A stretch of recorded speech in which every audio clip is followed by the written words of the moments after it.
you. Thank you. This is the best city in the country with the best people. No doubt about it. Thank you very much. Well, you've chosen the material tonight from your requests and stuff. So you're responsible, really. And we've had a few odd requests. We've had somebody from Newark wanted the dead parrot sketch. Well, it's Newark, isn't it? Right? The only town in Britain that's an anagram of wanker. You're working it out now, I know. And we've got some Australians in tonight. Hooray, yes, well, good. You can always tell Australians. You can't tell them much, but they know how to lose so gracefully.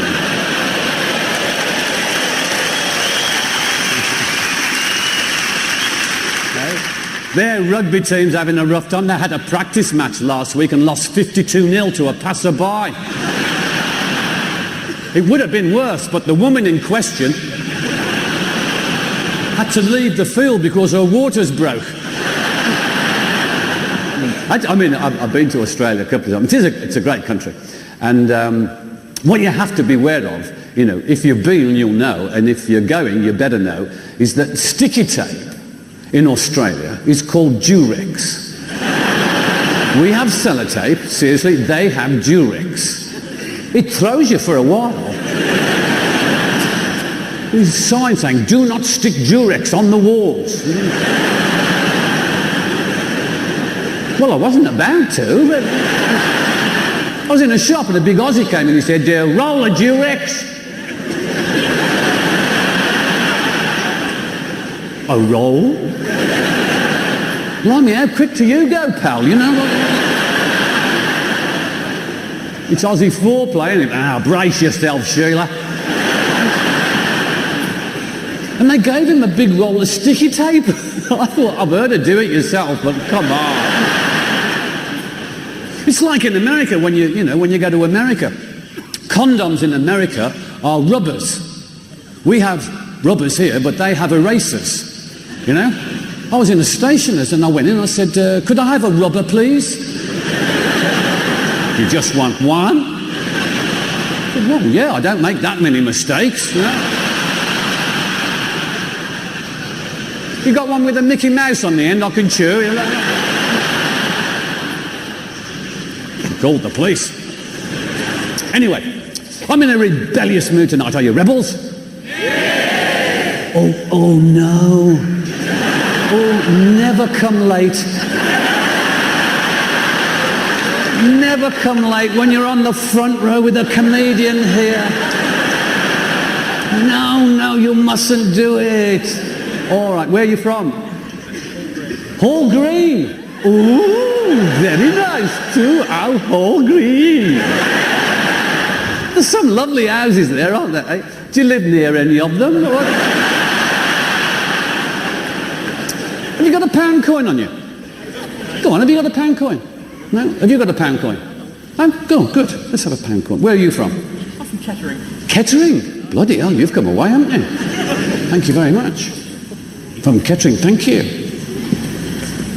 My dad, God bless him, always used to say to me, Jasper, never ever shove coins of the realm up your nose.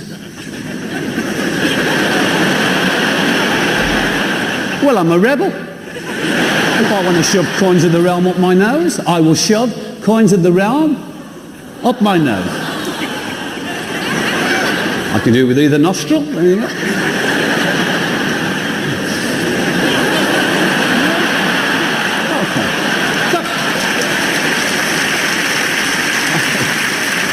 £1 a night, it mounts up, you know.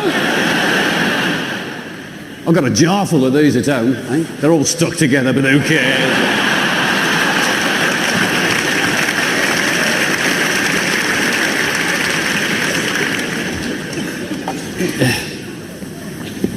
I'm an insomniac, you know.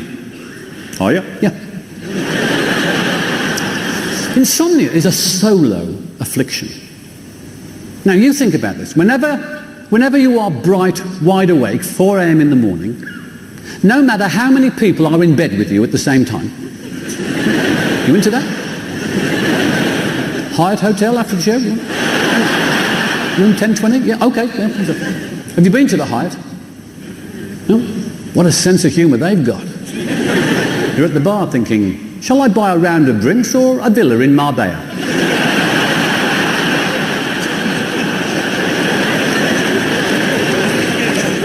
Is this Bill in Lira or something?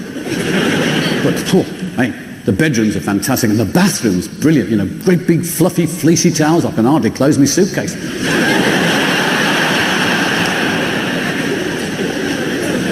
Anyway, think about it. When you are bright, wide awake, 4 a.m. in the morning, guaranteed your partner is rock solid out. And isn't that infuriating when you can't get to sleep and they are zedding away?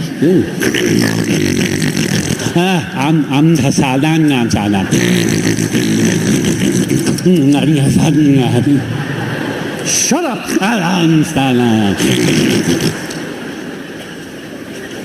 And they always go through the same 3 stages of sleep. They always start off by fly catching, don't they?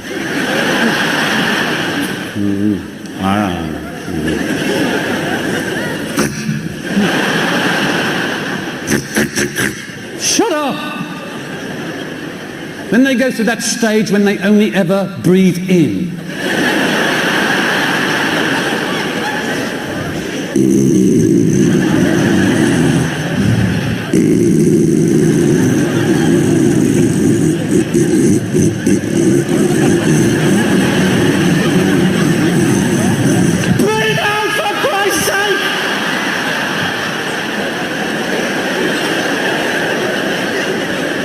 They start sucking all the air out of them.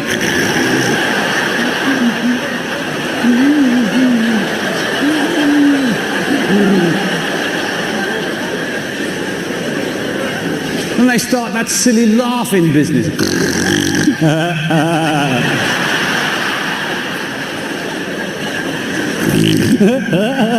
Oh, shut up. Stop it, Malcolm. What? Who's Malcolm? Who's Malcolm? Who's Malcolm? The bread's in the middle of the road. People talk absolute gobbledygook when they're asleep. Nothing wakes them. Nothing wakes them. Until you are asleep. Then they hear the goldfish fart.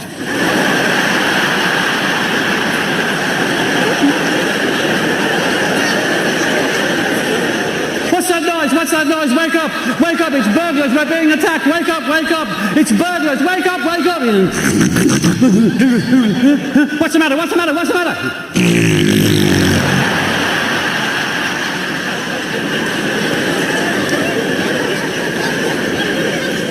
I've tried everything to cure it. I bought a waterbed, left me electric blanket on the first night. I woke up poached. And what do you do with your hands in bed? These are blooming awkward things, aren't they? You know, are they on top of the sheets, under the sheets, behind you? Anyway, to save me eyesight,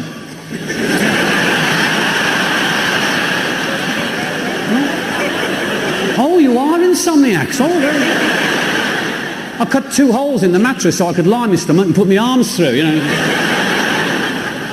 It's all right till you turn over in the middle of the night. You've got a bloody great bed on top of you, then.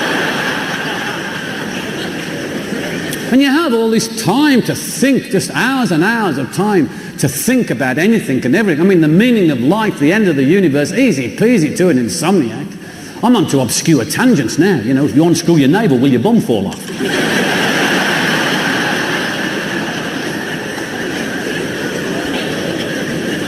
And of course, when you're wide awake, all you do is worry, you know. I mean, for a start, you're in bed with at least 10 million bed bugs. Oh, that's scary, isn't it? And they live on bits of dead skin. And yeah, that's why they love it when you come back from 2 weeks in Spain. You know? And they're thinking, oh, crackling.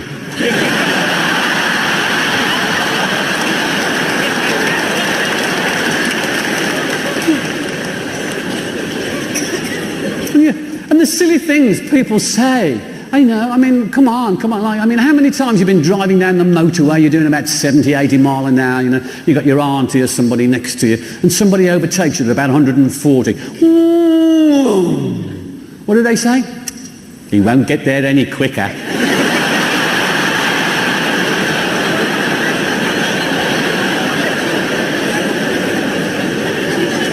It's too cold to snow. South Pole, it's 40 degrees below. There's millions of tons of the stuff, you know. A while ago, I got hit right between the eyes with a cricket ball. Right smack in the middle. And my eyes puffed up and black and blue, and I was a white mess. And I'd walk around and people say, what happened to you? And I'd tell them I got smacked right between the eyes with a cricket ball. And they all said the same thing. Blimey. Whew. You were lucky.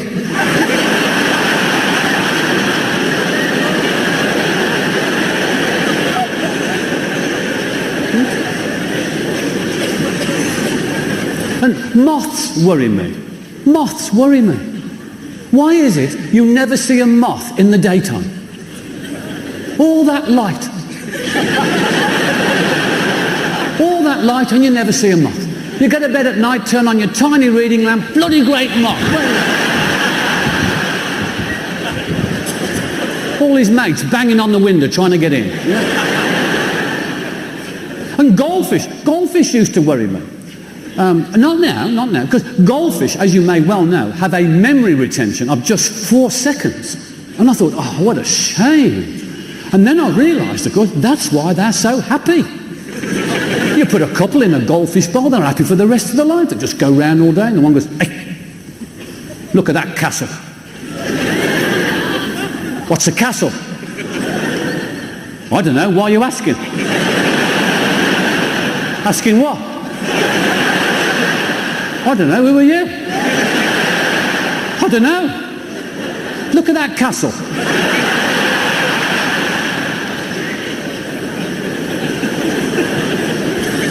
And then I got worried because I read an article that there's a shortage of guide dogs for the blind. And I worried about it, and then suddenly I had the answer. Hey, guide cats. All right, not as good as a dog, but we'll get you through until you can get one. Can you imagine having a guide cat?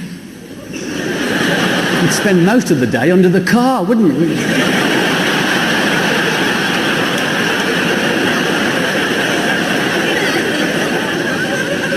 You have to go for walks on garden fences with the thing, you know.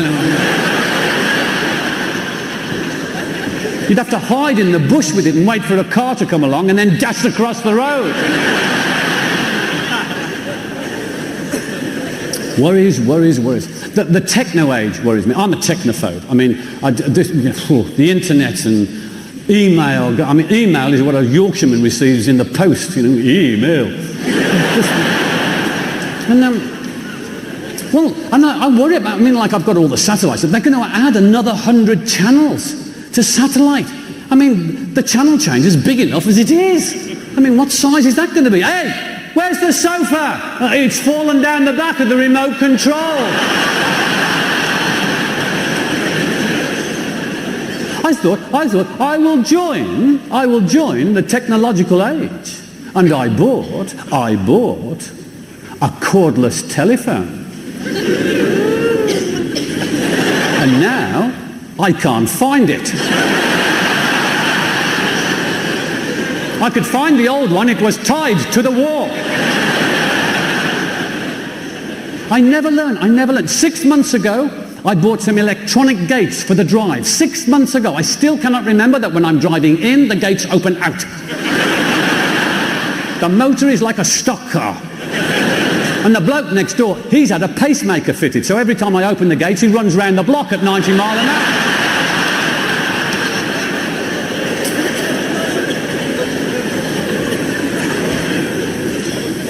And flying.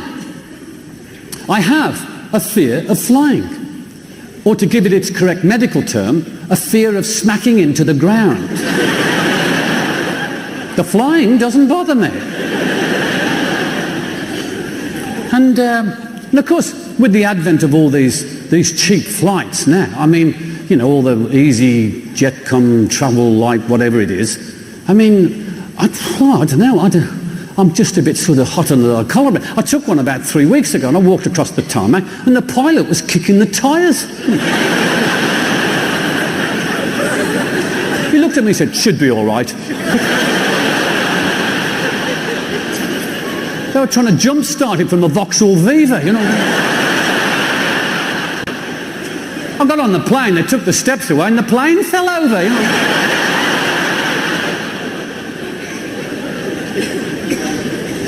And you can get flights now from Coventry Airport. Oh, come on. It's the only runway I've seen with a cattle grid.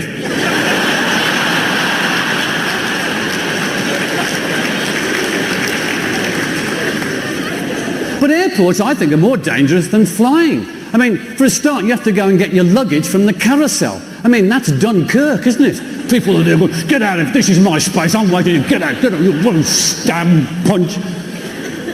And yet, you never see baggage handlers. You never see baggage handlers. You see shadowy figures through those strips of plastic hanging down, you know. They're like the Yeti. You know they exist. You've seen their footprints in your luggage. You never see, and then you've got to go through customs. This is petrifying me. I mean, like, and everybody else, you know, because like all you can think about is Midnight Express, isn't it?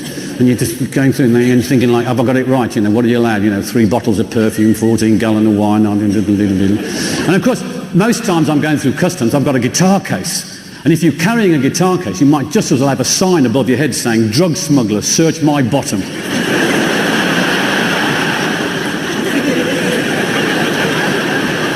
Over here, sir. Thank you. What's in the guitar case? A mouth organ.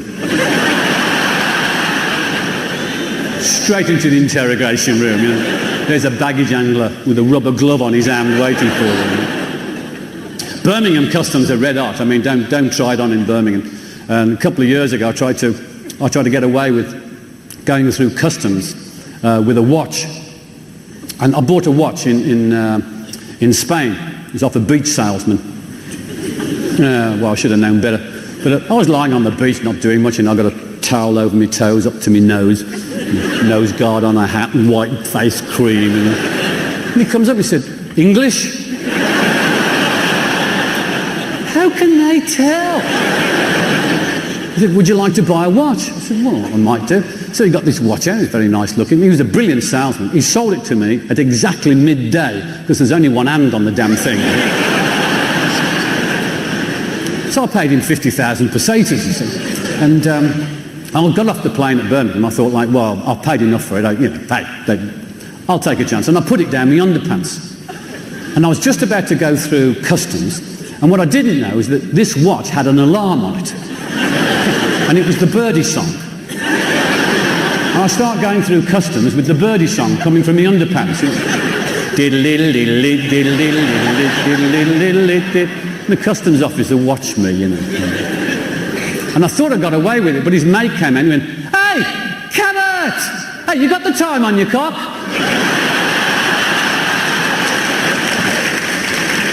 We've got some new neighbours at home. What a pain in the butt they are. There's this German shepherd, he keeps leaping over the fence and crapping on me lawn. And he's got this dog.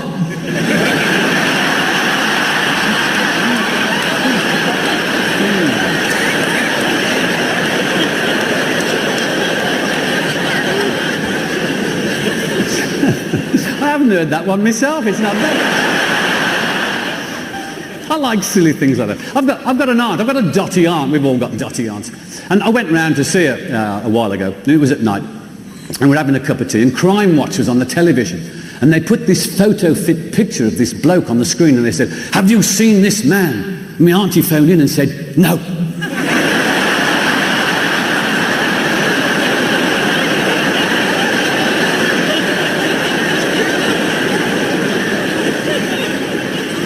It's just funny, people into horoscopes and astrology. I'm sorry, they're very sad. They are, you know, you're at parties and gatherings and they'll sort you out. Hello, what sign are you? Oh, Humpback Bridge.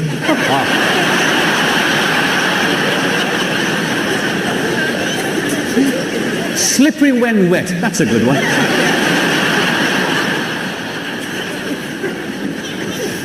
Do you remember Doris Stokes?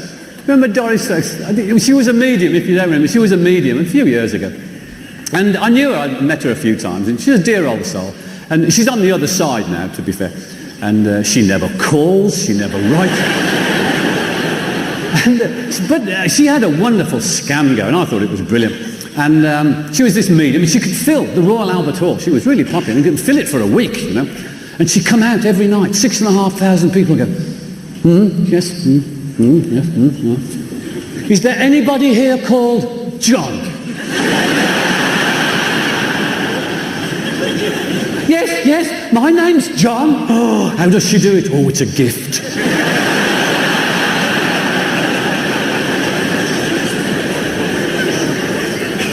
And people into dangerous sports. I don't get it at all, you know. Where they left their brains. I mean, like hang gliding, throwing yourself off Beachy Head attached to a frame tent. I tried that water skiing in Spain last year. What a waste of time that is, like a rich man's enema.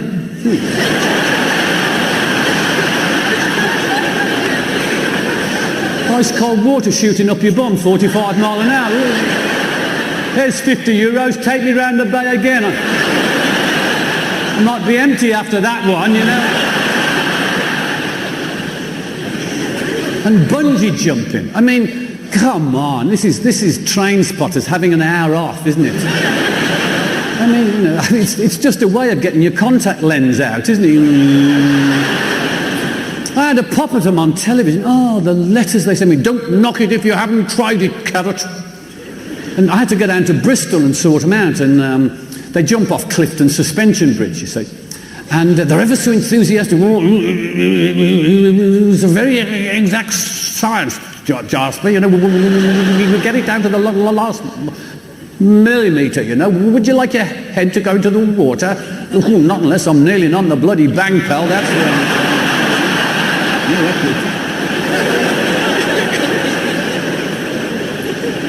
No, there they were, tossing themselves off.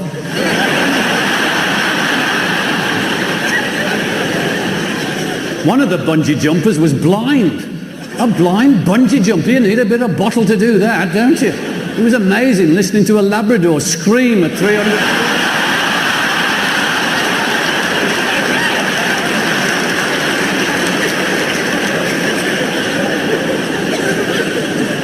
At least the bloke knew when he was getting near the water because the lead went slack, you know?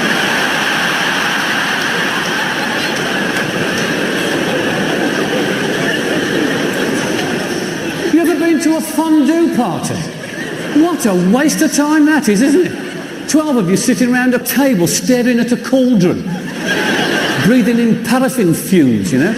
And you're armed with a skewer with a lump of cheddar on the end and a cube of bread. And well, what a knockout meal this is. Oh, you've really gone to town for us, haven't you? I don't think I can eat all of this. You all stick it in the pot at the same time and it starts bubbling and fizzing and spitting great big gobs of hot fat over everybody. It's like a do-it-yourself napalm kit. And the hostess comes in going, something smells nice. Yes, it's my face.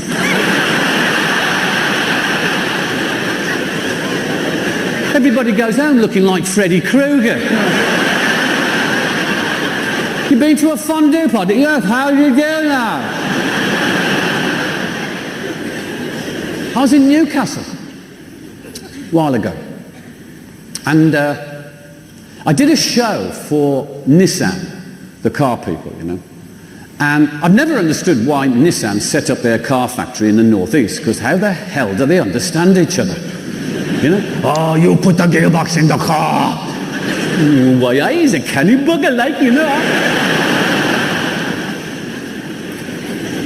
And of course, Newcastle is Machismo City. The blokes really fancy themselves, and they are hard, you know. Well, you see them, St James's Park, you know, on Match of the Day, midwinter, stripped to the waist, going, "Phew, it's bloody hot in here, like, you know."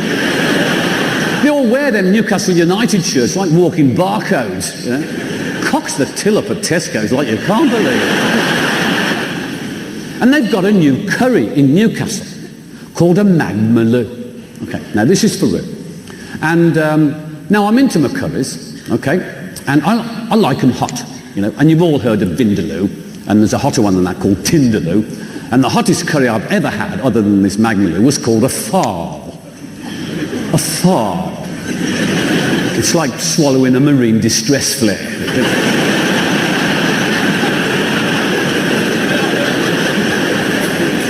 That's why it's called a farl, because you have a couple of spoonfuls, you're going...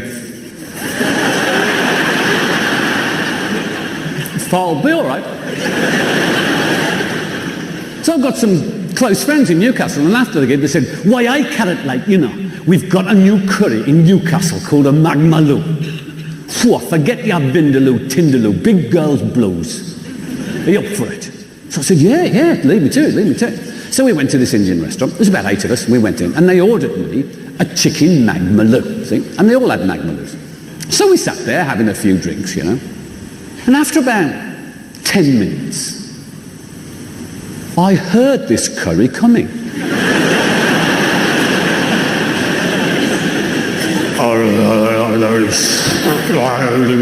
And they served it in these bowls made out of shuttle re-entry tiles. I put my spoon in and it didn't come out. And I started to panic, you know, and I immediately ordered a side dish of savelon.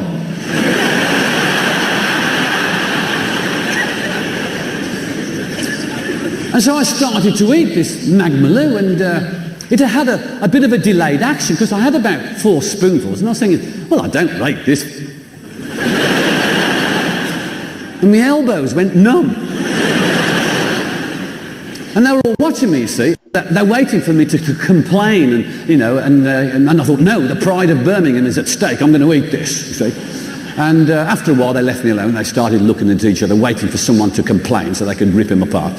And this one bloke said, "Whoa, yeah, whoa, I've had hotter, like, you know." Everybody's mercury fillings are dribbling down the chin.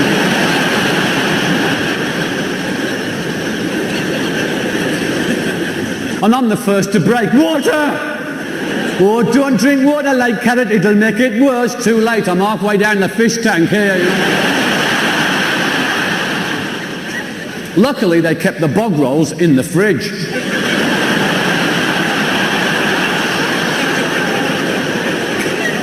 Always the sign of a good Indian restaurant. You know. And I finished this magmaloo, I finished it, and next day, my arse. It felt like that map you see at the beginning of Bonanza.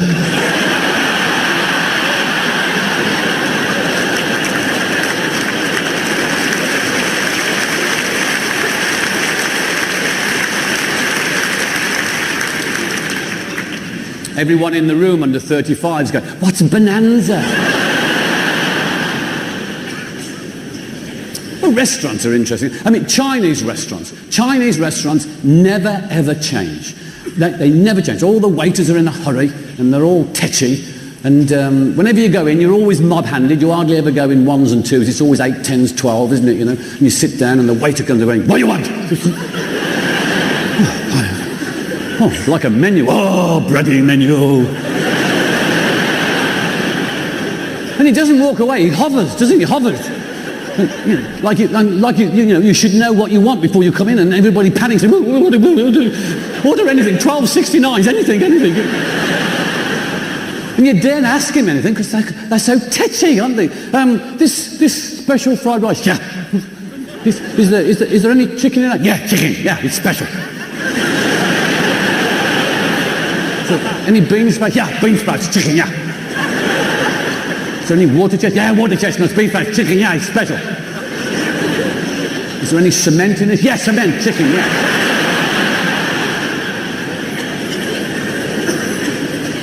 As soon as the Chinese waiter takes the order, as soon as the Chinese waiter walks away from the table, guaranteed one of your mob will impersonate a Chinese waiter.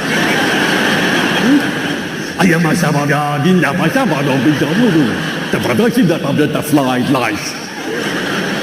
As if he's bloody deaf. He gets it every night of his life. What do you think he does? He walks straight to the kitchen, pisses in the soup. It's your own fault.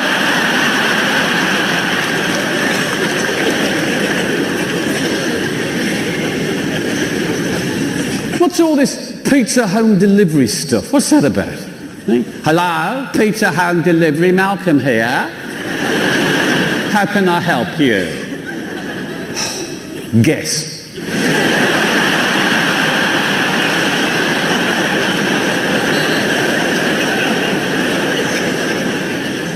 I'll have a 2-bedroom bungalow, please. Will you be wanting cheese with... Oh, shut it. And Italian restaurants, what a con they are. Italian restaurants. I mean, Mr. Carrott, welcome to Giovanni. It's an Italian restaurant, fantastic food. We have the pasta, you must have the pasta, obviously. The pasta is a fantastic food. Oh, vermicelli, spaghetti, lasagna, fettuccine. Oh, it's full of carbohydrates, full of minerale. Oh, is it? Seen the ingredients on the side of a pasta packet, flour and water. They're charging you 25 quid for a plate of wallpaper paste.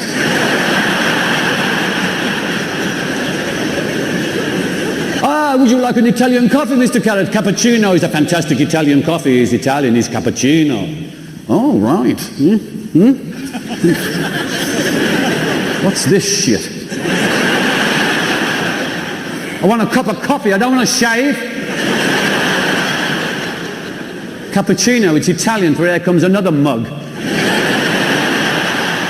The worst restaurants are these American diners, you know? TGI Thursdays or something, or, you know, Soft in the Head Cafe. What they do is they go around all the other restaurants about 2 a.m. in the morning, raid the dustbins and serve the stuff to you next day. It's right, eh? Potato skins. It's potato peel. With a slab of earwax in it, you know? Well, it ain't bloody cheese, is it? Unless it's French cheese. I don't eat French cheese. I buy it, I hang it in the garden, it keeps the flies out the house.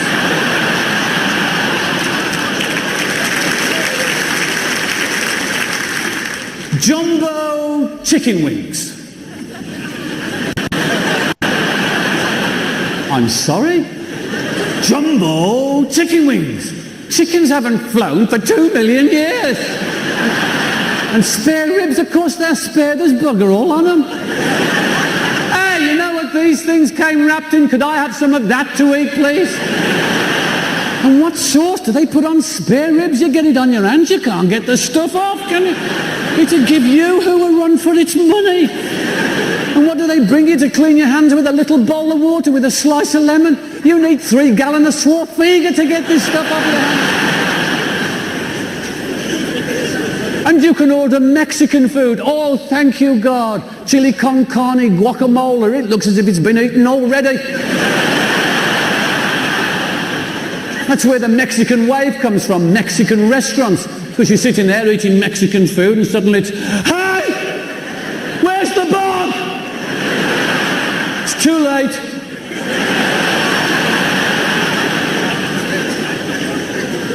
See, it works in California. In California, it works. In California, a 6'3" blonde waitress comes up on roller skates going, hi, my name's Randy.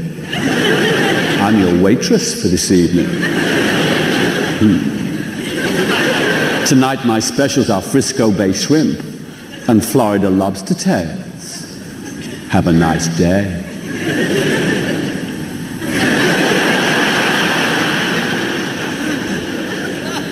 It's just not the same in Redditch.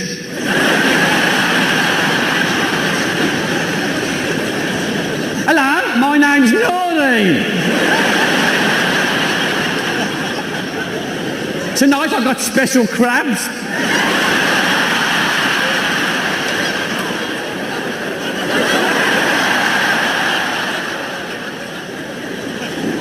Have a nice day. No one's had a nice day in Reddit since the Blitz.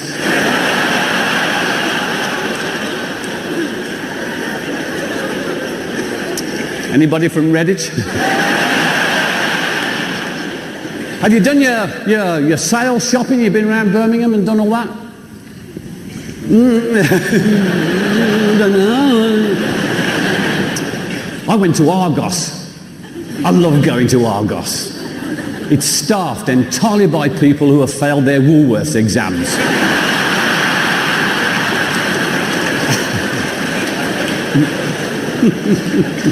Hey, you got one of these? No. You got any of these? No. Have you got anything? You got a pen. And those are the staff they let you see. Hey, what's behind the customer collection point? A big clawed hand comes over every so often. You can't beat Woolworths, though, can you? Oh, I love Woolworths. I love going in when it's busy, a Saturday morning, you know, going up to one of the assistants and saying, excuse me, I've just put some anthrax in the pick and mix.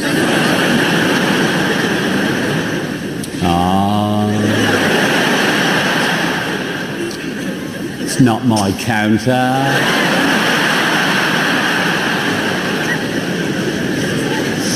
I was there, a couple of Christmases ago, and it was their jewellery department, you know, and there were two young ladies, they'd be about 15 or 16, and they were buying a crucifix, and they were looking at him, you know, and the one said to me, she said, "It's a bit plain, isn't it?" And she looked at me and she said, "Have you got one with that little bloke on it?"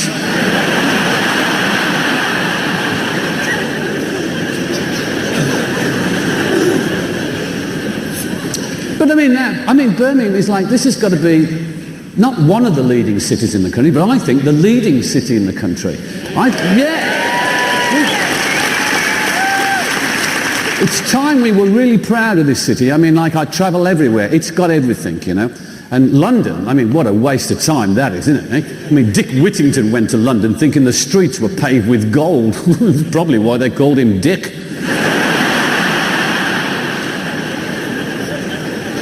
We get nothing from London, do we? You know, the government, papers, nothing, you know. And they nick everything. I mean, they nicked the Millennium Dome. That was our design, by the way. And then they nicked the National Stadium. And they gave the Commonwealth Games to Manchester. Liverpool's the city of culture.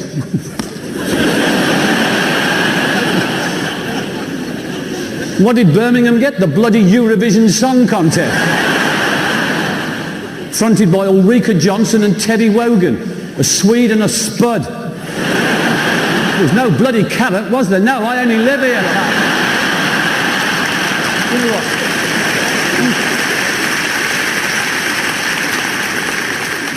I went to London about 6 months ago. I went on that march to legalise cannabis.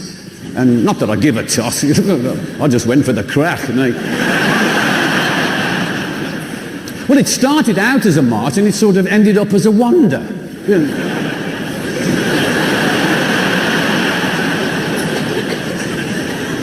Keith Richards was on the march. Well, there's a surprise. He'd legalise E. coli if he could smoke it, wouldn't he? He looks as if he's had a post-mortem to me. What is weird, though, is if they do legalise cannabis, it will still be an illegal drug in sport. What they're saying is that cannabis is a performance-enhancing drug. I think you've got to be smoking it to come to a decision like that. What they're saying is that you can run 100 metres faster because you're on the weed. What? What? Yeah.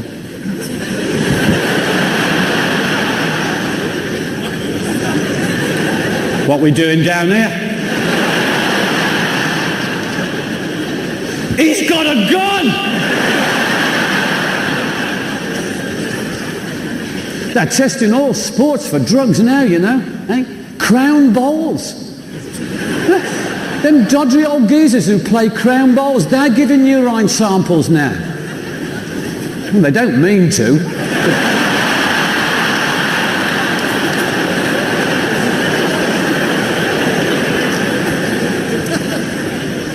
I can't... Liverpool, the city of culture. I won't go into it because it sounds like sour grapes, but like the culture we've got in this city, you know. We've got the Royal Ballet and the Birmingham Symphony Orchestra, the Concert Hall, Shakespeare. It's fantastic. I mean, and we've had culture for centuries. I mean, Latin came from Birmingham.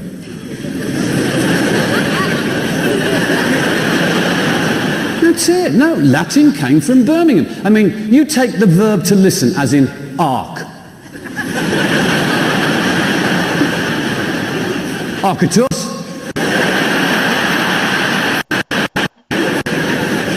Arctum. Arcatim, arcateur. And Brummie's always asked one question with another. It's like, arcateur? Aye. And then we answer it. Arcateur, aye? Ah.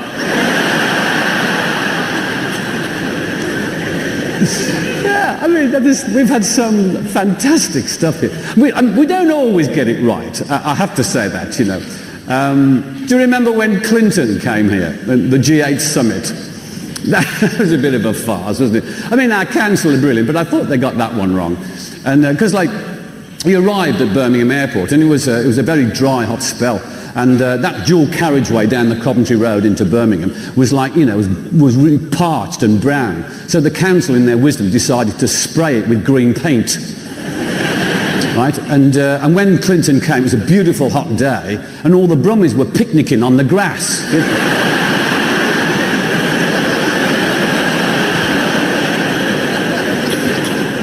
And when Clinton drove past, all these little green Brummies were waving at him.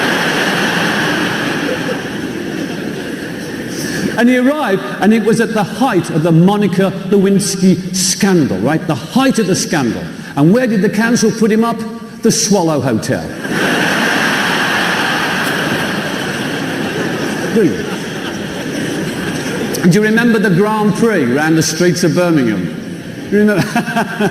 Formula 2 racing cars going around the streets of Birmingham. I've lived here all my life and I can't find my way round, you know? What chance have they got? You know, 150 mile an hour backwards up her street. I found one of them going round and round Spaghetti Junction going, where's the pits? Where's the pits? Eh? Sheldon, it's about 7 miles. When you get on a bus, when the nutter gets on the bus,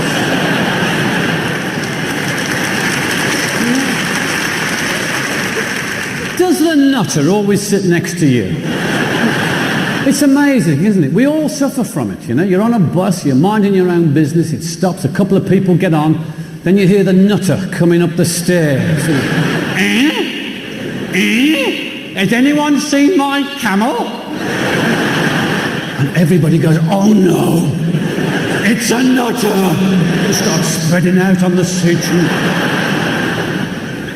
The nutter always sits next to me. I must have this aura, you know, nutter lover or something. Because they always sit next to me. You know, is this anyone's seat? Yes, it is. Oh, good. And you can hear, when you get the nutter, you can hear the visible sighs of relief on everybody else go, thank God he's got the nutter. Cool, plump. I thought I was in for that one. I know what you mean. It was it's a camel job. They're the worst, aren't they? And nutters have always got bags of things, and they start showing you things, going like, I've got Shirley Bassey's head here. And they give you a lava lamp. And of course, you know, everybody else can then enjoy it. You know, go, what's he doing? Oh, he's showing him Shirley Bassey's head. It's a lava lamp. Do you want a sandwich? No, thank you. Do you want a sandwich? Yes, please. And they give you, and go, what the hell's in this? Fish paste and hemorrhoid cream. Ugh. Fish paste?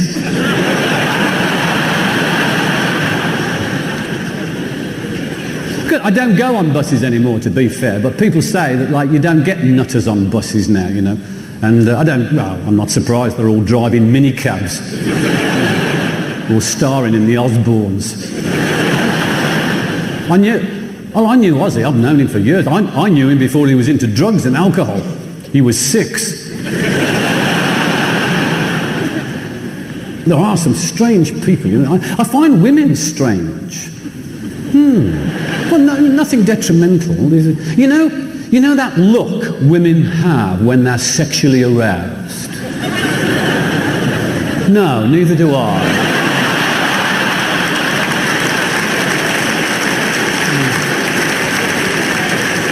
Woody Allen summed it up. He said that sex is like a game of bridge. If you haven't got a good partner, you need a damn good hand.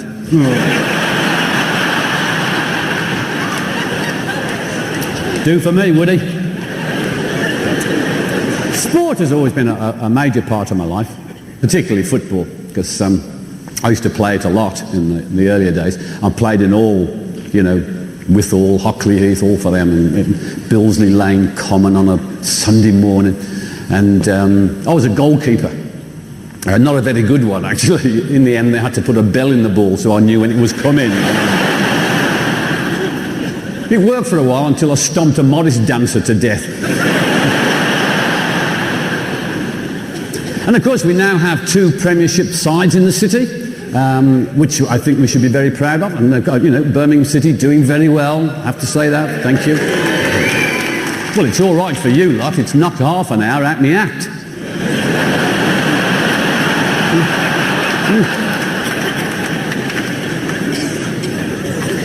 But I mean, over the years, Birmingham has served me with some wonderful material. I mean, in the bad old days. Do you remember when Barry Fry came here?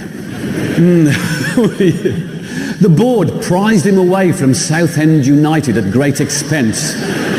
And they brought him here to get us out the 2nd division. And to be fair, he was very successful, because in the first season we went down to the 3rd.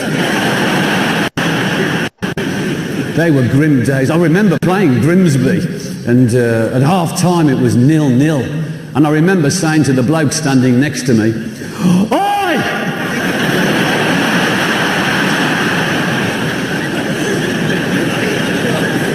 It was embarrassing when we had the cameras there. We had to fake a riot between the police and St John's ambulance men. And of course, Birmingham City is famous for the Gypsies' Curse. Apparently there's a Gypsies' Curse on the club, which has stopped us being successful. And one of the managers who came, I'm not too sure who it was, I think it was Ron Saunders, got a gypsy along to lift the curse. And this gypsy was the 7th son of a 7th son of a 7th son. Powerful stuff. And the way he lifted the curse was to bring his whippet, take him round all 4 corner flags, and he whittled up each corner flag. And we promptly lost the next 7 games. And there was a very memorable match that I went to. This was in 1976. And there was no Premiership then, and Birmingham were in the 1st division. And the first game of the season was away at Old Trafford to Man United. And I went along. And in those days, Man United was a very sort of dangerous ground. You just shut up and you never wore anything other than red and white. And of course, in those days, Man United fans actually lived in Manchester. Exactly. And I took along with me a friend who was like a football rookie. And he'd been down to St Andrews about half a dozen times, and he wanted to come to an away game, you see. So I took him. And when I got there, I said, "Listen, when you come here, you just shut up and just behave yourself and don't do anything." He said, "Why?" I said, "Well, because they don't like it." He said, "Well, what are they going to do about it?" Don't find out. Don't find out. So it was a beautiful summer's day. And we sat then, and there was 57,000 capacity, a complete sea of red and white everywhere you looked. You couldn't see a blue and white scarf for love nor money. And, well, there was one, and there was a Birmingham City fan hanging from the end. So the game started, and everything was fine until after about 20 minutes, Birmingham City scored away from home, which just threw everybody, including the Birmingham City players, Then went and got the ball out of the net and tried to kick off again. And it was then that I realised that all the Birmingham fans, all 200 of us that had dared to go, were sitting in exactly the same block of seats because we'd all bought them at St Andrews. And when the wall went in, we all went, "Yeah!"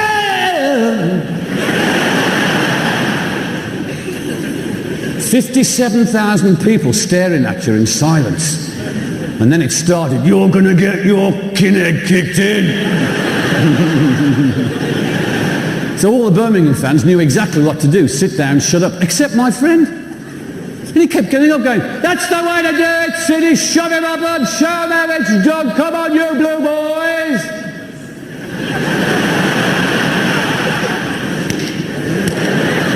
Look, I'm punching his face. He's going, "What are you doing?" "I'm saving your life." He's going, "What are you doing?" I said, "Look, you don't come here and shout for the opposition." "Why not? They don't like it." "Well, what are they going to do?" I said, "Shut up, just shut up." So anyway, about 20 minutes later, Man United equalised, so it was all right, I could go down the bog. And I went down, and my mate came because he was going to get some refreshments, and I said to him, "Look, whatever you do, don't say anything. Just don't say anything, because if they find out you're from Birmingham, you'll be in trouble." He said, "Well, how will they know I'm from Birmingham?" So anyway, I went to the bar. I come back out, I'm looking for him. He's at the end of this counter. And he sees me, and he went, "Hey, Carrott! They've got now cow in Bovril!"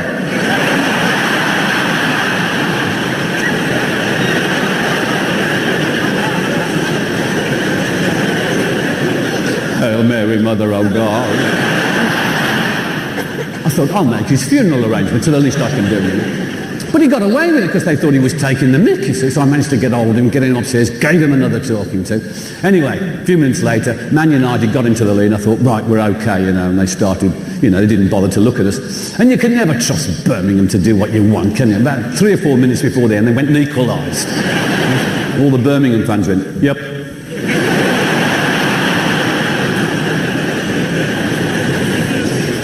The end of the game came, and we'd won 2-2. And it was just at that time, I don't know if you remember, but BRMB, Birmingham's first commercial station, started up. And it spawned an icon of Birmingham broadcasting, a bloke called Tony Butler. You obviously know who I'm on about. And he was wonderful. He epitomised local radio, and he's got a thick Birmingham accent, and he couldn't give a toss about anything or anybody. "Ah, Romeo Gwyn, oh." And he used to have this wonderful programme on a Saturday afternoon while the games were on, And it used to continue. And I quite often, driving home from the games, I always tuned into Butler because of the bozos that phoned in, "How you going, Tone, eh? What about the Villa, eh? Yeah, what about him? Thanks, Tone."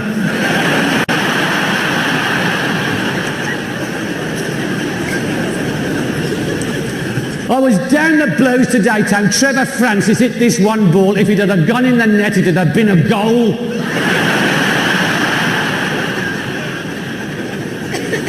And he used to have these interminable quizzes with the most ridiculous questions, things like, who was born in 1948? That was it. That was the question, And I was with him one time. I was with live on a Saturday afternoon. I was in the studio with him. And he said, "Right, this week's question."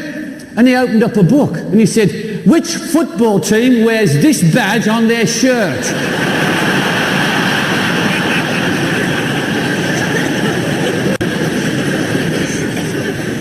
And, the classic one.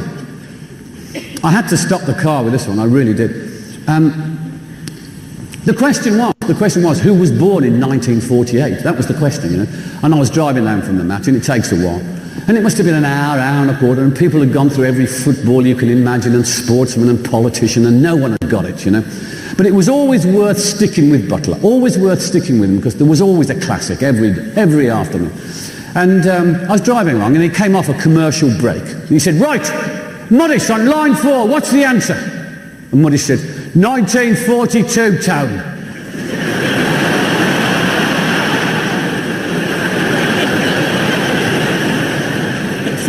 I'll have to pull over for this one, And Butler said, "What are you on about?" He said, "The answer to your question is 1942. And Butler said, "What are you on about? The question was, who was born in 1948? He said it warned. It warned. The question was, what year was Bobby Moore born in?" And Butler said, That was last week's question. And the bloke said, well, it's taken me a bit of time to get through.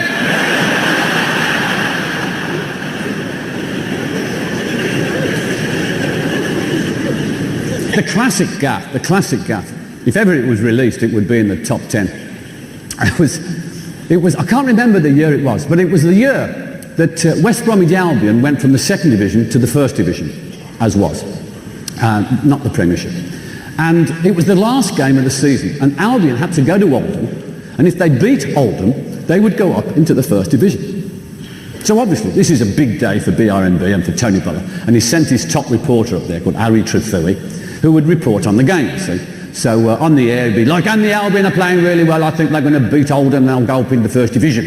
And then off air, he'd go like, how's it going? Oh, yes, it's fine, Tone, yes, not a problem, I think they're going to do it. And then towards the end of the game, Butler got on the phone to Harry and he said, Harry, this is going to be really important. Go and get one of the Albion players and we'll do an interview. He says, it's all right, Tone. I've got John Osborne, the Albion goalkeeper. He's going to come and see me. I said, right, hang on. So they go to a commercial break. He comes off and Butler says, what a fantastic day for the Albion. They thrashed Oldham 1-0 and shot into the first division. Our man on the spot, Harry Trethewey, is talking to the Albion goalkeeper, John Osborne. Come in, Harry. Harry? Harry? And Harry came and said, Tone, he's pissed off.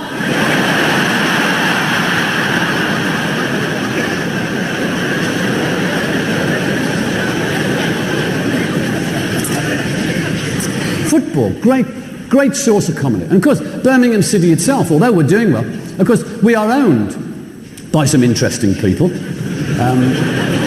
David Sullivan, who owns the Sunday Sport newspaper, and the Gold brothers, who own the Ann Summers chain of sex shops. You've got to see this season's kit. I've never seen crotchless shorts before, you know. It's a nightmare supporting them. Hey, great tackle, Brian. Oh, do you think so? Pull the centre forward off.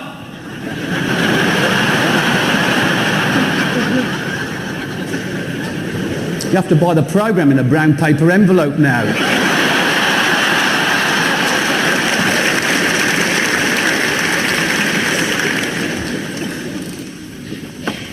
People often ask me, because of the profession I'm in, and I do meet, I'm very privileged, I meet a lot of famous people, well-known people. People say, who's impressed you? You know, who's the most impressive person you've met? And hands down, without a shadow of a doubt, was Lady Di, the Princess of Wales, without a shadow of a doubt. A terrific lady. And I met her in Birmingham because she was patron of a charity called Turning Point. And Turning Point is a charity that rehabilitates adolescents into drugs and alcohol.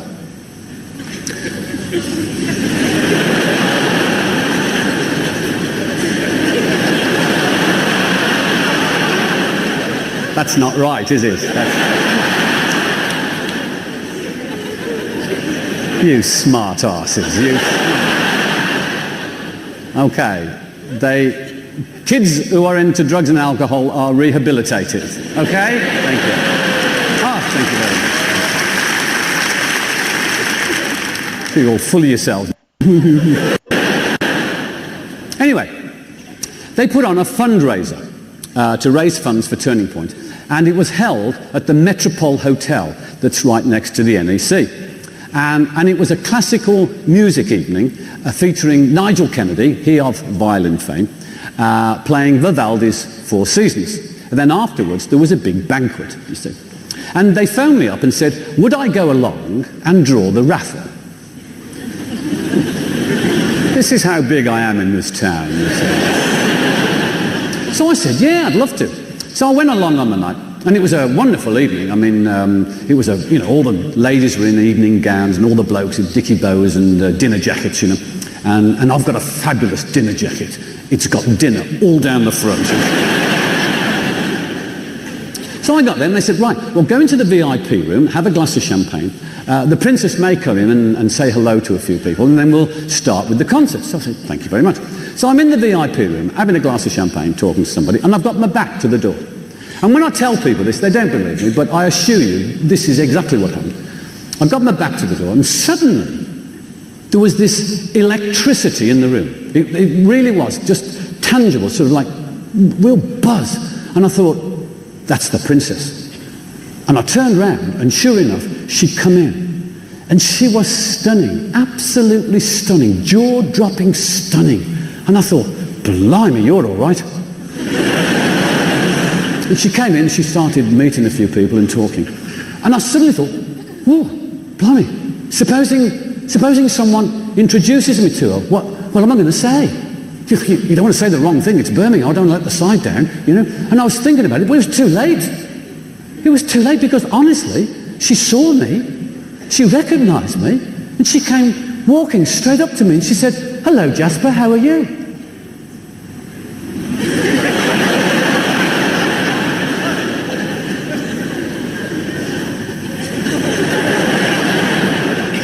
And I curtsied.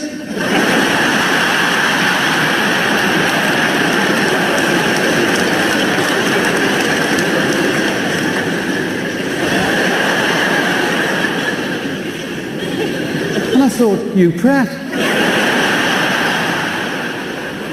You absolute prat, what did you do that for?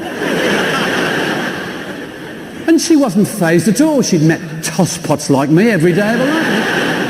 And she started talking to me. And I don't know whether this has ever happened to you, but someone's talking to you, but you haven't the faintest idea what you're on about or what they're on about because your brain's going blah blah blah blah blah blah blah blah blah blah blah blah blah blah blah. And I was thinking, say something, blah blah blah blah blah. She'll think you're stupid. Say something, blah blah blah blah blah blah. So I said, I've got 2 sheds in my garden now.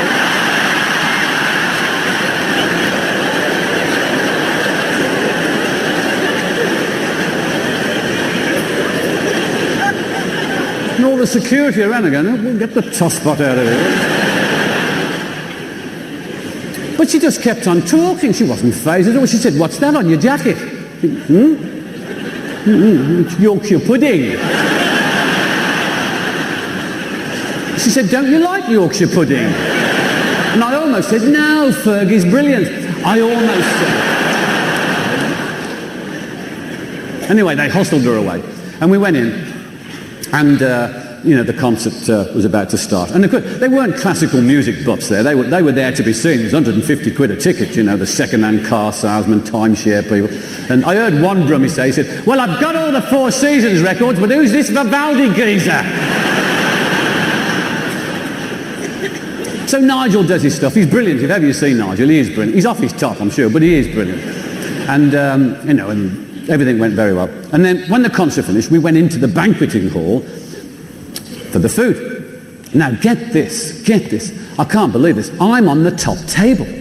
Hey, I'm on the top table with all the dignitaries, the Lord Mayor and the Princess is about 4 seats away. And I thought, blimey, I've arrived. And, I knew practically everybody in the room, and I'm getting plenty of stick. Oh, blimey. Oh, the Carrott's on the top table. Oh, the Carrott's going up in the world, eh? Everybody tug your forelocks. It'll be Sir Jasper soon. Hey, Carrott. Yeah.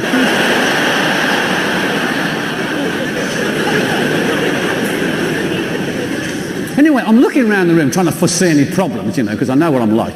And the first thing I noticed is all this cutlery on the table. There was about 30 pieces, And I thought, blimey, what do you do with it all?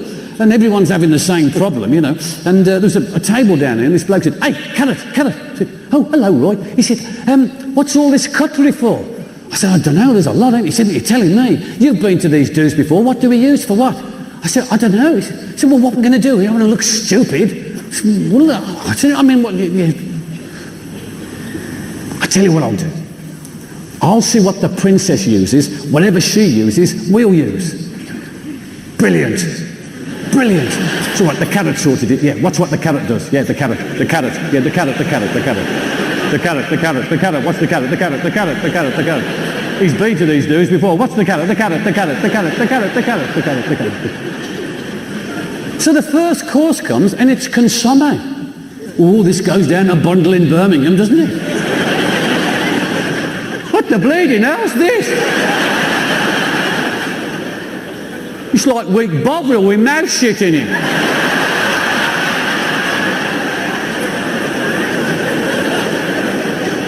the washing up in this or something? Hey, Carrott, what do we eat this with? Oh, hang on a minute, hang on. And I look down, and the princess has got a fork in her hand. She's got a fork. A fork? It's a fork.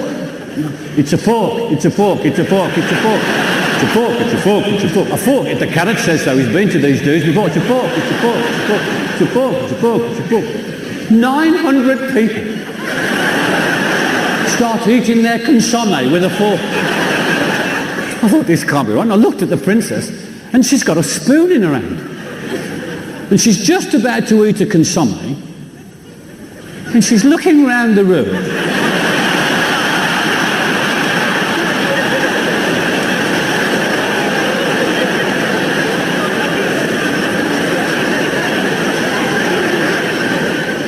Puts the spoon down, picks a fork up and starts eating the consomme.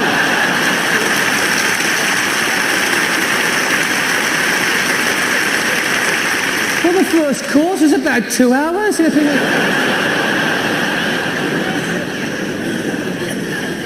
Chef was slitting his throat, you know. And they said to me I could draw this raffle after the main course, because the princess always goes after the first course. Well, don't you believe it? She's still sitting there, you know. She's having the time of her life here. She's dying to see what Brummies eat spotted dickweed. This is what... That's the end of the show. Well, it isn't.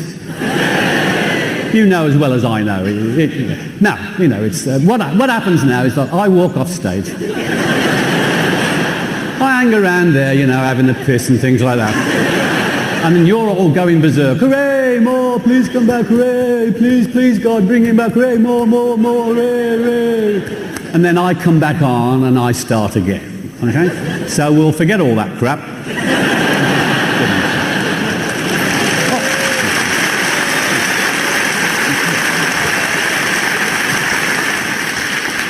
I want you to help me out with something tonight. I want you to help me out. My kids are at home.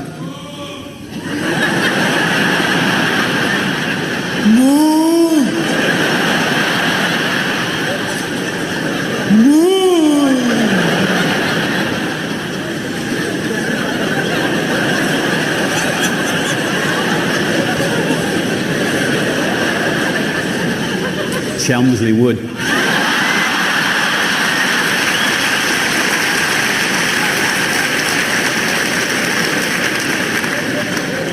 They've changed it. It's now called North Solihull. I went there last week, visit me upcaps. It was good.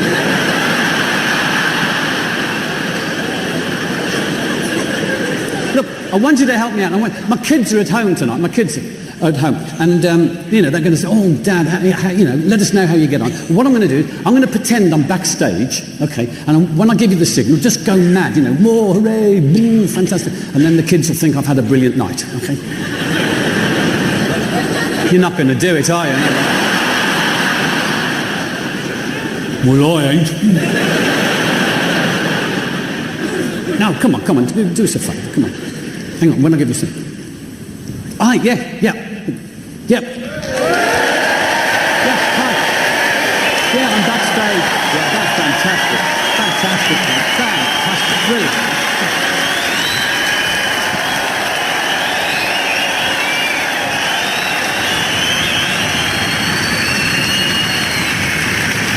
Yeah, I'll see you later. Thanks. Bye. I've just phoned Billy Connolly. Yeah.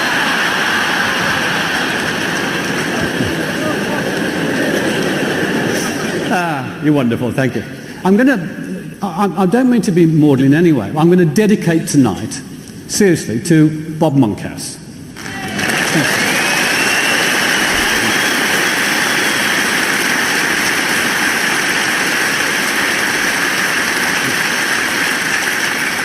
He was a dear friend and a great inspiration to me over all these years, you know.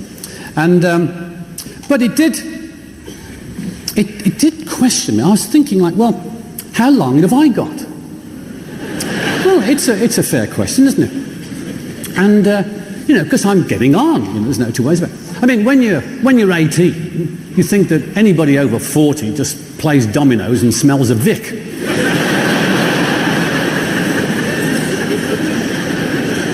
And when you turn 40, someone comes in the night and nicks your dress sense. You know, when you hit 40, you find yourself just walking past Littlewoods. And just momentarily staring at the menswear. You're thinking, nice cardi.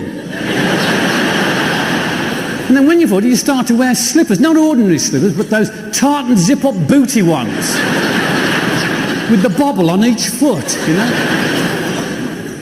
And as you get old, you can wear anything you like, you know, tea cozies, you know, loft insulation. You don't have to queue anymore, you just walk straight to the front and you go, hey, old one. And I thought, well, hang on, I worked it. I thought, well, given a fair wind, you know, give or take a few years, say 25 years left to live. 25 years left to live. And then I did some mathematics, and I realised that is 9,000 days.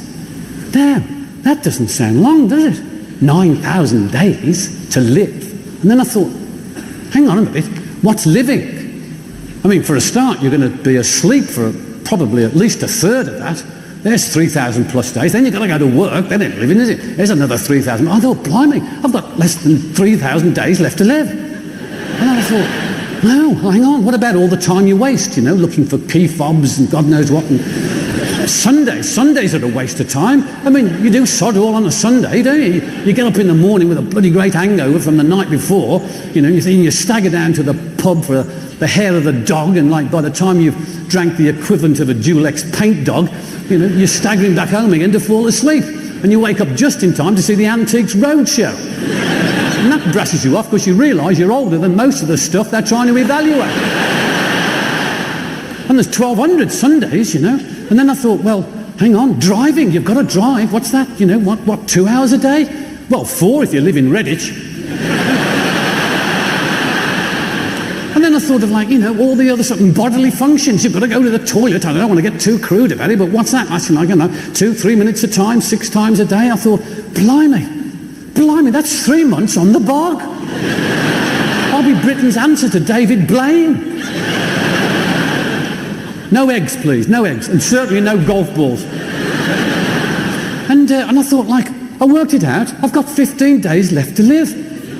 I thought, no, sex. You've got to have sex. What's that? You know, what, 12 seconds a week?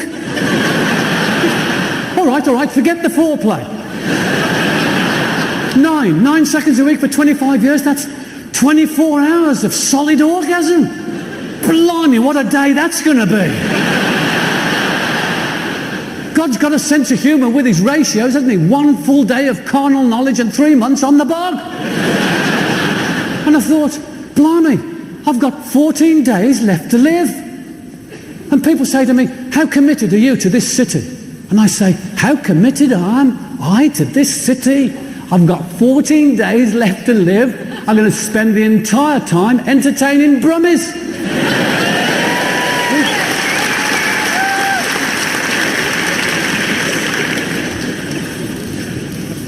Which brings me on to this. Had a lot of requests for these. These are motor insurance claim form statements.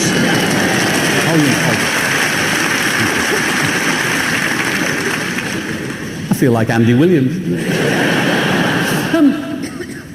If you don't know what we're on about here, what happens is, I've been collecting these since 1969, seriously. What happens is, if you drive round in your cars and on bikes, you have accidents.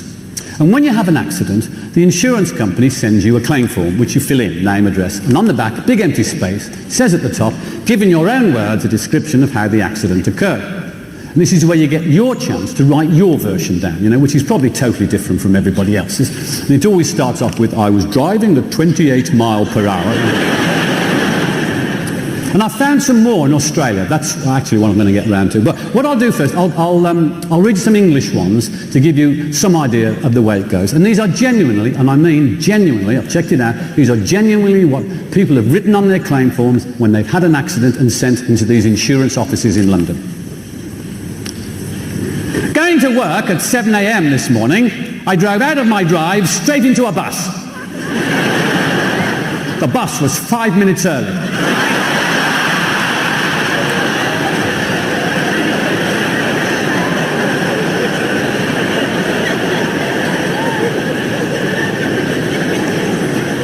Coming home, I drove into the wrong house and collided with a tree I hadn't got.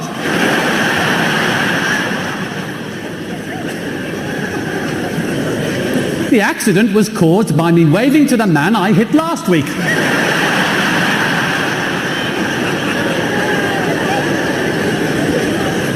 I knocked over a man. He admitted it was his fault that he'd been knocked down before.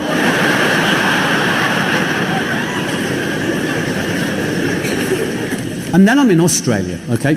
I'm in Melbourne, and I'm reading a paper called the Melbourne Age, and much to my delight, they do exactly the same things in Australia as we do, only much better. Australian motor insurance claim form statements. The pedestrian had no idea which direction to run, so I ran over him.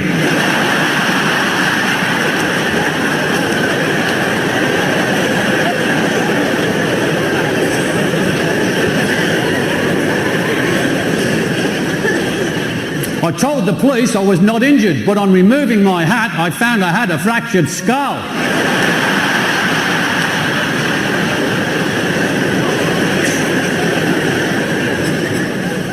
The bloke was all over the road. I had to swerve a number of times before I hit him.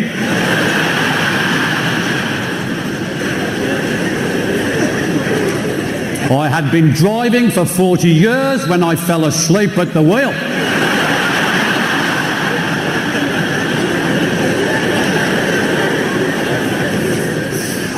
I saw a slow-moving, sad-faced old gentleman as he bounced off the bonnet of my car.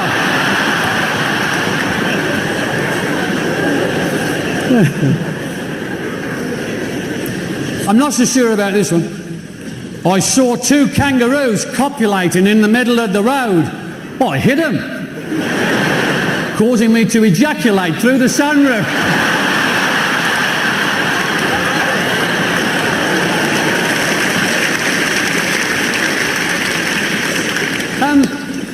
I've got 4 kids, as it happens, and nothing prepares you for parenthood. There ought to be an A level in it or something, you know. You can have a go. I think so, because I mean it's just trouble right from you. I remember my kid being born, and I was in the delivery room, you know, and I'm not very good with blood, and I told the midwife what she couldn't care less, and when all the blood started, I just fainted. I just went out on the floor. And I woke up just in time to see the afterbirth coming out. You know? I thought, what an ugly bastard.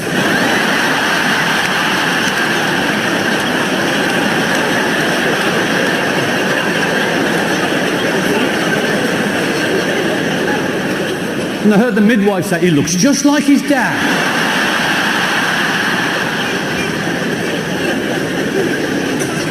But nothing prepares you, does it? You know? And my daughter came home last month with a yo-yo, and I think his name was Gavin. 6'3" troglodyte with a forehead that kept the rain off his feet. You know? He had anchovy tattooed on it because he couldn't spell anarchy.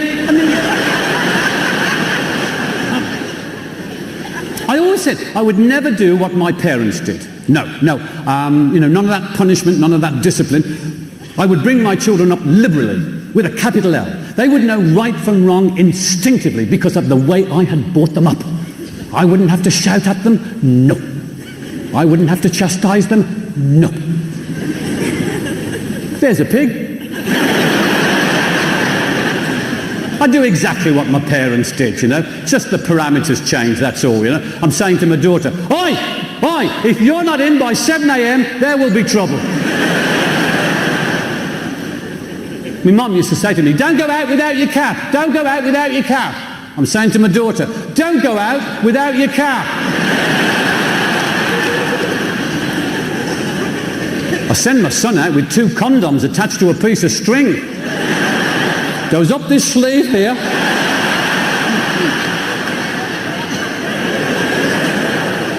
Yes, you might look stupid, but it'll save your life. There you go. And then they get to 13, and something happens to the brain, doesn't it? It switches over, and suddenly they can't speak English. And they just grunt at you. Oh,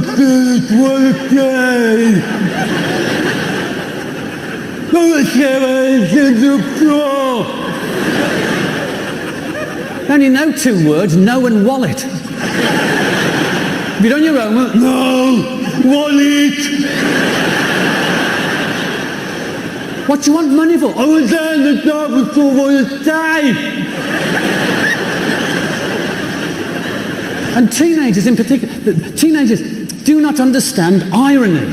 They do not understand irony. I mean, they are young, they've got all this energy, all this vitality, and what do they do on a bright Saturday afternoon? They spend hours on end in a Burger King, staring out the window going, he's sad.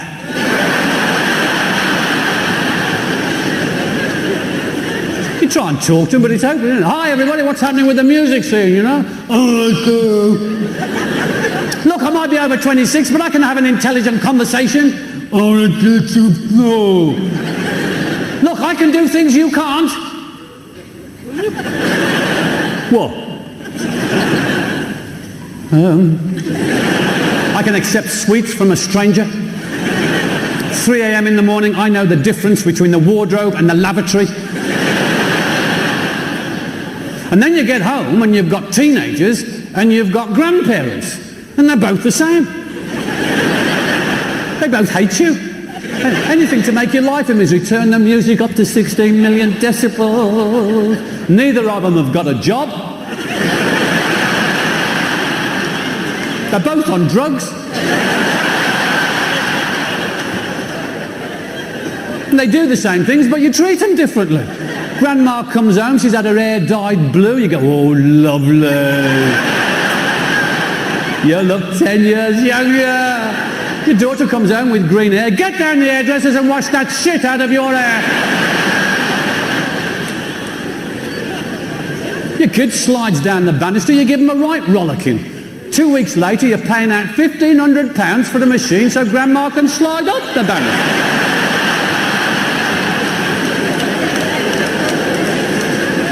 3 a.m. in the morning, Grandad can't tell the difference between the lavatory and the wardrobe. 3 o'clock, they're both in there, pissing on my shoes. It's not funny.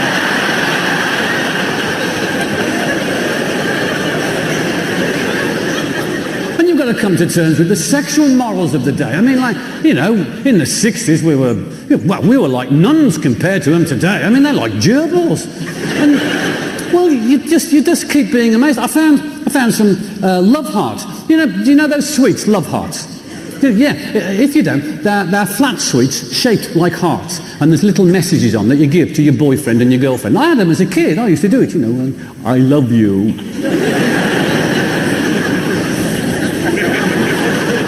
Be mine. You're my dreamboat. Have you bought some lately? I'm gagging for it.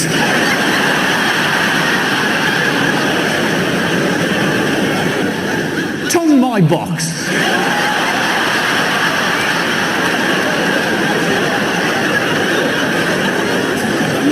Sorry, I'm a lesbian.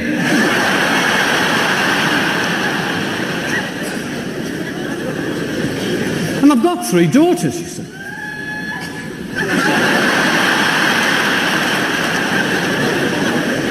I'd take her out, she's almost ready. I've got 3 daughters, and I've been reading women's magazines to try and get some idea as to the way women think.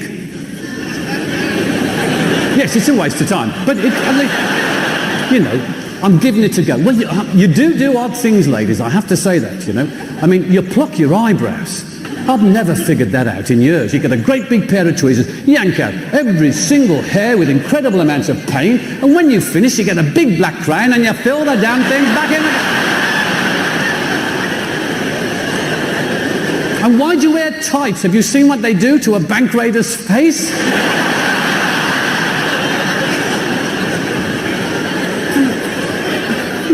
What are these spots? These G spots, you know, erotic zones or something?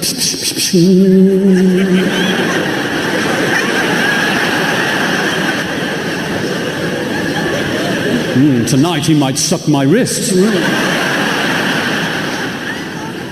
You're getting ready at night, you look like grasshoppers.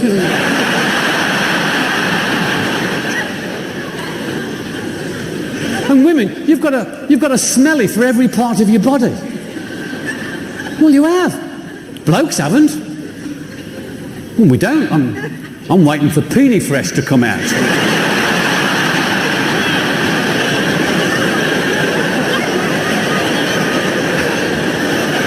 With a bit of luck, it'll be a roll-on.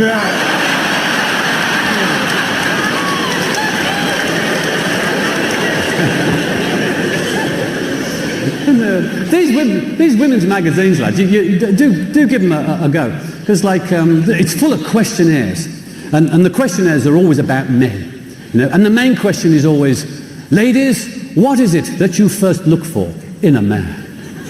Number one answer, every single time, is good sense of humour.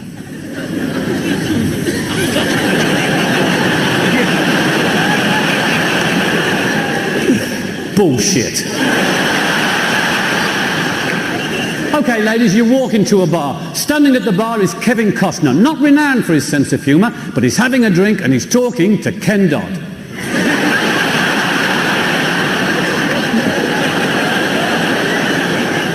Who are you going to choose, Robin Hood or Robin the Taxman?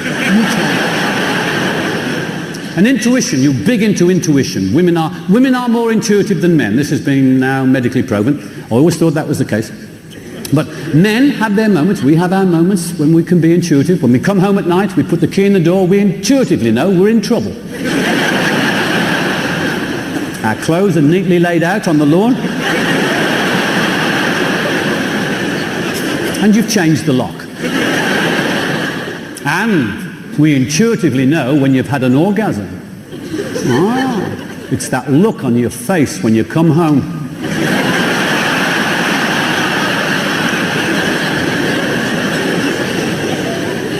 But what you are good at in these women's magazines is all the preventative measures that you take for your health, you know. I mean, you do all those tests and all the field stuff. And I mean, blokes are in the dark ages. We don't do any of that at all.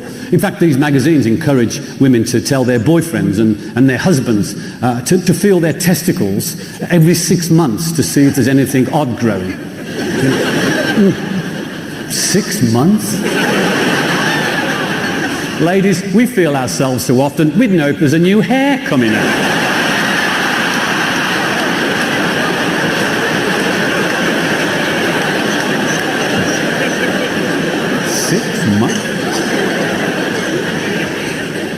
And hormone replacement therapy, HRT. This is baffling me, probably a lot of other blokes in the room. You see, ladies, for years you blame hormones for all those odd mood swings that you have, you know? You haven't eaten your breakfast. Oh, I was just about to. No, you won't. You're going to take it to that floozy next door, won't you? You put milk in my tea. You always have milk. I know. But today I've changed my mind and you didn't know because you don't care.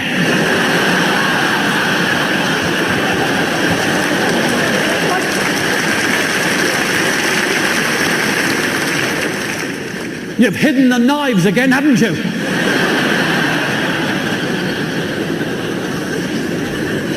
And that question every man dreads, you know? Well, what do you think? What? What do you do?